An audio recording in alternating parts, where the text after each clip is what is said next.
I do believe that this film will be at bare minimum be good, but if it will be better or on the same level as the first, now that's the $1,000,000 question.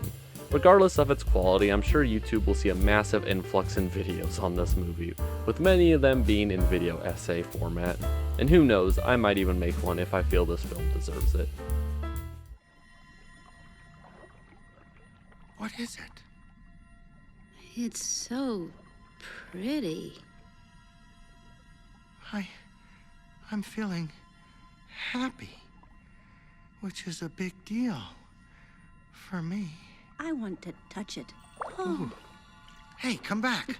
Come on back here. I'm gonna get you. I'm gonna get you. I'm gonna get you. I'm gonna swim with you. I'm gonna get you. I'm gonna be your best friend. Good feelings gone.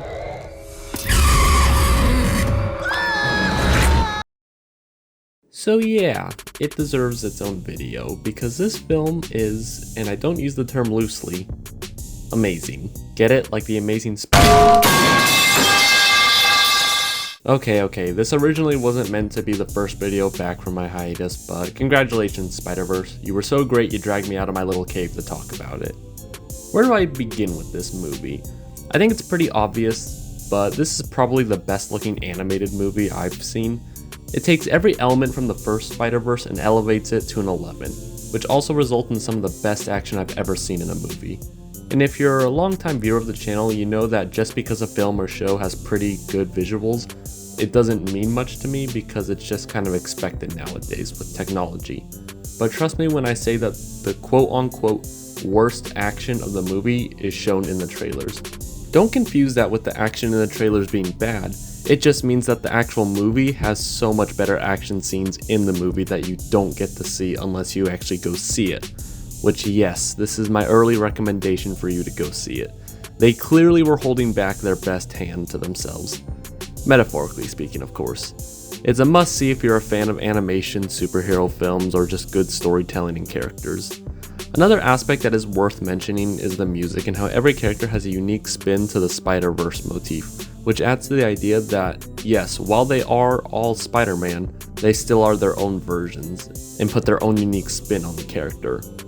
I love the score so much I added several tracks to my playlist because, damn, that stuff slaps. Another thing I love about this film is that it makes the concept of the multiverse infinitely more exciting and interesting than any attempt by the MCU. It's so much more evident that a lot of care and planning was dedicated to how the multiverse in this film should work. It does share some similarities with MOM's rules, which technically makes sense because it's all connected, but I'm sure the MCU will continue to fumble it even more than they already have, especially now that we have a mouth-watering taste of competent multiverse concepts and rules. My favorite, without going into spoilers, is canon events, which is just really smart on a number of levels. The whole Spider-Verse leads to a lot of really fun references, with many including past depictions of Spider-Man in the media. All the media. And even some future media. If you know, then you know. A decent chunk of the humor comes from the references, with many getting solid laughs from me, with a callback to a great joke from the first movie.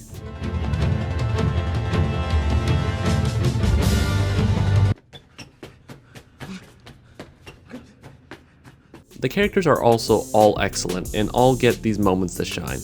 I don't want to say too much because again, try not to spoil stuff, but there are even more emotionally hitting moments in the first one, and I think consistently they hit harder, with the one exception of the leap of faith scene in the first one because, while overall I do enjoy this movie more than the first one, that scene alone is probably one of my favorite scenes ever in film history, and so it's kind of hard to top that. So was it better than the first? I would say yes. However, I believe the first one is more coherent than this one. That might be because the story they're trying to tell here is a bit larger and tackles some arguably tougher themes, so it just comes with the territory of handling bigger stories. But even then, it's not egregiously incoherent or messy. But I feel that you can understand each character's thought processes as well as why they are motivated to do the things they do. To get so many fleshed out characters is just so refreshing. I'm happy to see Spider-Gwen get some well-deserved development, and Miguel O'Hara is awesome and terrifying. Awesomely terrifying, if you will, but Oscar Isaac does an amazing job voicing him and absolutely kills every line he has. But this is an emotional roller coaster in the best way possible, with so many moments that hit you harder than Miguel chokeslamming Miles. If I absolutely had to nitpick something, and I do mean nitpick, I would say that at times the film can be a bit too chaotic and it's hard to focus on everything because it throws so much at you at once. Ironically, it kind of reminds me of another Chris Miller and Phil Lord project, the Lego Batman movie, which just throws a million jokes at you that you don't necessarily get all of them on a first viewing. So this is one of those movies that you'll probably always notice something new the more times you watch it. But again, this really is a nitpick and does not hinder the film for me and probably won't for you unless you just get overwhelmed very easily. If I'm being vague about the characters, it's because I want to encourage people to go see the film. There's a very real chance I will go see this film a second time, but I think this film has proved myself and others wrong about one thing: the downfall of the superhero genre. I and others have been saying for the past couple of years that the superhero genre is becoming tired and predictable.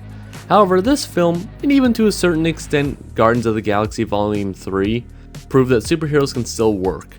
I will say for Guardians of the Galaxy Volume 3, it didn't really feel like a superhero movie, it was more a conclusion to the characters that we have been around with. It just felt more like an actual space adventure movie. And my mini review for Guardians of the Galaxy Volume 3 would be like a 7.5 out of 10. I think it's very good, but I don't think it's as perfect as a lot of people are making it out to be, with some big notable flaws. But overall, still good, and I would say still a solid ending to these characters. Anyways, we aren't really tired of superhero films, we're just sick of terrible movies. Who knew? We need more superhero films to have actually creative and talented people making them. You know, instead of a giant studio controlling the factory making process of assembly line products. So hopefully this movie inspires all the other filmmakers making superhero movies. Really, it's probably hoping it inspires the actual studios that mandate their movies be a certain way.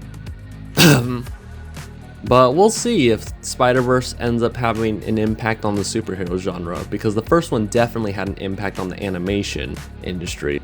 But Spider-Man Across the Spider-Verse is a triumph of animation, Spider-Man, superhero films, and just filmmaking.